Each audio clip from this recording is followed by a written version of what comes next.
ACCA, the world's most forward-thinking professional accountancy body. I'm the editor of ACCA's member magazine, Accounting and Business. And we have today Chris Naisby, who's a member of ACCA and CFO of the Watergate Bay Hotel. He's going to talk to us today about all things CFO. Hello, indeed. Great. So, Chris, your career includes being CFO of Pinewood and Shepherd Studios and other work in finance roles across different sectors, including publishing. Tell us a little bit about how you got to where you are today in hospitality. Wanting to be a CFO, unsurprisingly enough. I started off wanting to work in a bank and worked in a bank from the age of 16. So I left school at 16 with just GCSEs and nothing else really to my name. I guess working in a bank at the age of 16 went how you would expect it to go, really. So by the age of 17, I left and went to work in a local firm. Well, it's locally based, but it's a multi-site business in the accounts department, and started doing the AAT at the age of 18. Managed to pass that, and therefore thought, do you know what, I ought to do a bit more, and did the ACCA. Mainly, really, because people I knew who had done the qualification I liked. But yeah, I qualified ACCA when I was 25. I guess at that point, I kind of thought, well, I've taken my studies as far as they can go. Let's see where I can take the career. And you're right, I did various media jobs. Landed up at Pinewood when I was about 30 and spent the best part of...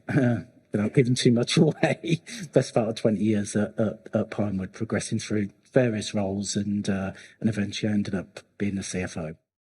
Exciting. I mean, Pinewood and Shepperton they're just taken off, haven't they? I mean, they've just been getting stronger and stronger. Yeah, I mean, they have. Very different. I joined in the August of 2001. Bearing in mind, I mean, essentially Pinewood is an export business, so it's selling its services to overseas customers, and those overseas customers are the major US film studios. Yeah. So it's exporting predominantly to the USA. I joined in the August 2001. In the September of 2001, clearly none of those customers from the USA could travel due to those circumstances around that event and that time. Yeah. So yeah.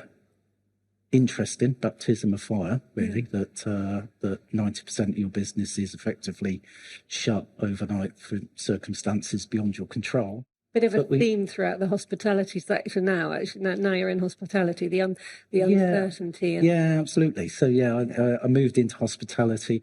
Film studios and hospitality or hotels are actually very similar business models, very similar to this place, actually. It's all about selling space, bringing the customers in, and then once you've bought those customers in, trying to upsell.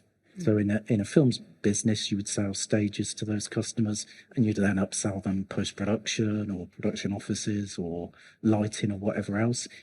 In a hotel business, you're not selling your stages to films, major US film studios. You're selling to guests who are in the room, but similarly, once they're in the room, you'll try and sell them your F&B, you'll try and sell them your spa services or whatever else. Yeah. So very similar businesses. I joined Watergate, what is now probably 4.5 or so years ago. And you're in Cornwall? In Cornwall, yeah. But I joined just straight out of the pandemic. So we were just coming out of the pandemic when I joined, and probably including that pandemic period to now, really, I think are the most challenging or volatile 5 years as have been seen in the hospitality sector for some time. Yeah. Again, including the pandemic, when the business was effectively closed overnight, as you say. Yeah. And you're kind of flicking a switch and thinking, how are you gonna work through that? It was a challenge in that the country opened back up in that first summer of 2021, but there was still underlying restrictions. So it was tremendously difficult and volatile for hospitality businesses, particularly in Cornwall, which was in truth saturated with the staycation market at that time, but particularly challenging for businesses around that time. I mean, obviously that you enjoy that kind of a challenge. How do you deal with uncertainty? I mean, how can you plan around it if there is such a thing around uncertainty? I think I'm pretty calm. I'm pretty relaxed. So kind of remaining calm, kind of keeping a level head and kind of thinking through the issues. I'm a great one for thinking. You can't, in my opinion, underestimate the power of thought and the power of planning and the power of giving yourself time to think and work through something rather than being knee-jerk and snap. So it's the strategic approach. Would you say that's one of the defining qualities of a CFO then, that you are having to step back and reflect? Yeah, I'd say so. I think the biggest challenge that FCs have moving into a senior finance role is letting go and not feeling that you need to be doing all the time. It's easy to kind of I'm an FC. You are on it all the time, and you're always working through things and producing and moving on to the next task. Whereas in that senior finance role, you do need to be thinking about strategy. You do need to be thinking about the finance strategy, the finance plan, the stakeholder and investor relations, and managing those, and just spending time thinking rather than planning, and trusting the team to do trusting the detail. Team. Yeah, I mean, I'm fortunate in that the teams I've worked with have just been very, very good over periods of time, and that includes. Go on then, I'll say it. That includes members of my current team. Yeah. How big is the finance function at the hotel? So at the hotel, we've got around about 12 people, but my head of finance and my financial accountant are particularly strong. Yeah. And a great player, so very easy to work with. Yeah. Great fun to work with, which is important for me. But you know, if you're in the team, then great fun as well. So how would this wonderful team define your leadership style, do you think? It's interesting because I don't really necessarily reflect on what my leadership style is, although I have done as a result of this. I've always thought my style was kind of coaching, so helping people, you know, get through, solve the problem, directing them through the task. Probably through this and reflecting, I also think it's probably participative in that, you know, we're a very collaborative bunch. We work through things together. People feel empowered to do things. I'm pretty approachable, and as I say, at the end of the day, we will have quite good fun doing it. And it's not all about a barrel of laughs, but if having fun is one of your core values, then you know it's tremendously important. You've got to be true to yourself. So what would you say would be your advice to aspiring CFOs? Those things, actually. Being true to yourself. Being true, yeah. I mean, I'm quite a strong values-driven person. You know, integrity, fairness, fun are my three values, and nothing works well for me if it doesn't sit within those values. The reality is I'm an accounts person by trade and by nature, and I'm an accounts person for a reason, and part of the reason is I'm a bit of an introvert. I'm not a salesperson. Doing stuff like this doesn't particularly come naturally, therefore, as a consequence. But I'm not scared of any of that. I understand that and I embrace it. And I think leadership is kind of about taking people with you and getting them not necessarily to where they always want to be, but where they should be, and deploying yourself to achieve that, I think is important. Yeah, I mean, you were talking about, it's obviously a very collaborative environment that you work in. We were talking earlier and you mentioned the ability to be able to tell the story that that if you're going to be the leader that takes people with you, you have to be able to work across all functions and be able to explain the story behind the numbers. I mean, that's obviously a CFO role. It's telling the story behind the numbers. You know, you're in the job because you get the numbers and you see things in the numbers that perhaps other stakeholders and non-financial people might not see, and it's being able to convey that. As I said, I met with my bank manager earlier today, and he kind of said that's one of your strengths, that you can very succinctly kind of get the things across, the themes across, what's going on in the numbers. You look at that picture behind you, that's our hotel in Watergate Bay. You look at that hotel, the fantastic location, the stunning North Cornwall coastline, but that's our balance sheet. Right. And you know, we've got that location in Watergate Bay. Within our portfolio, we've got another hotel in Porth, which again is just on the outskirts of Newquay. We've got a hotel in the Lake District, and we've got a hotel on the island of Islay in Scotland. They're all iconic locations, and you look at that and you kind of think, well, okay, the balance sheet, that's the X million pounds of PPE, and being able to convey to people that when they see that number there, that's what it is. Yeah.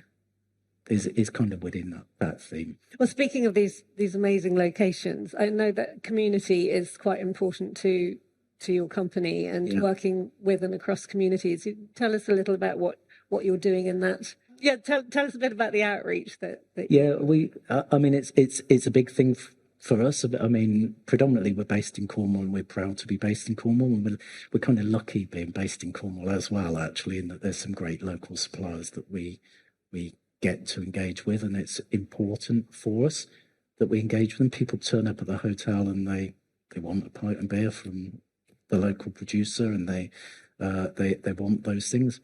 We are, of course, commercial as well. So, you know, sustainability is not just about, you know, the ESG kind of sustainability. Is the business needs to be there. So we're commercial with it as well, and finding that right mix. But it's important for us to be working with the community, our business thriving, and those other kind of the local community thriving. Then it does become a virtuous circle. You know, we're very conscious that our facilities, if they're buzzy and have got a great feel about them, again, you know, that works well for our guests. So we run local events, the Arts on the Beach event, and other things that we've organised, and all of those things kind of build that piece. Yeah.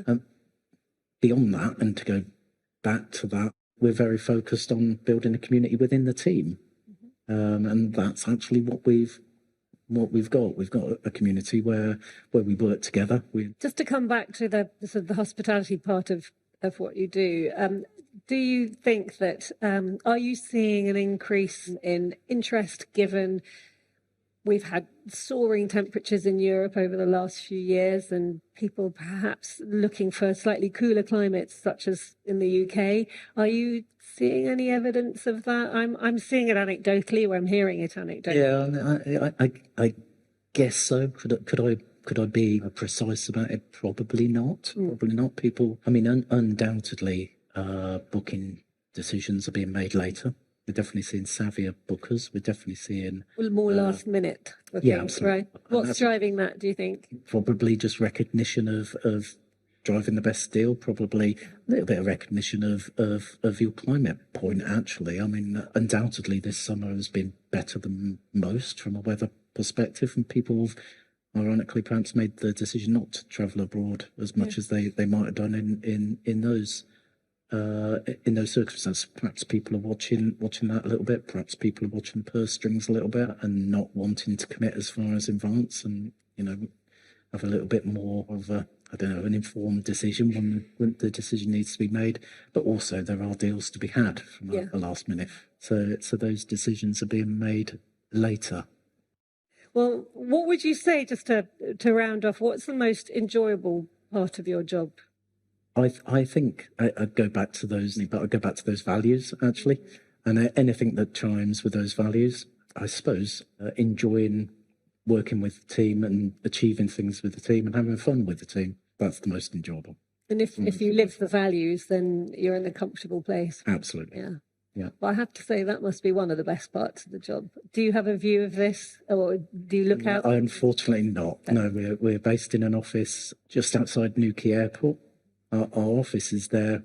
We do a mix, obviously. We do spend time out in the business at Watergate and out in the business at Seaspace. We also kind of work remotely and occasionally go to the Lake District and Islay. But our hub and where our team is based is within in a central office. Well, it sounds like you're really enjoying what you do, and thank you for sharing your CFO experiences with us, and thank you for joining us today. And if people would like to read more insights from CFOs, AB Magazine, we do interviews with members every month, and you can see us on our website, which if you could Google it, AB Magazine, do find out more CFO insights from there. Thank you very much. This podcast was brought to you by ACCA. Find out how we think ahead at acccaglobal.com.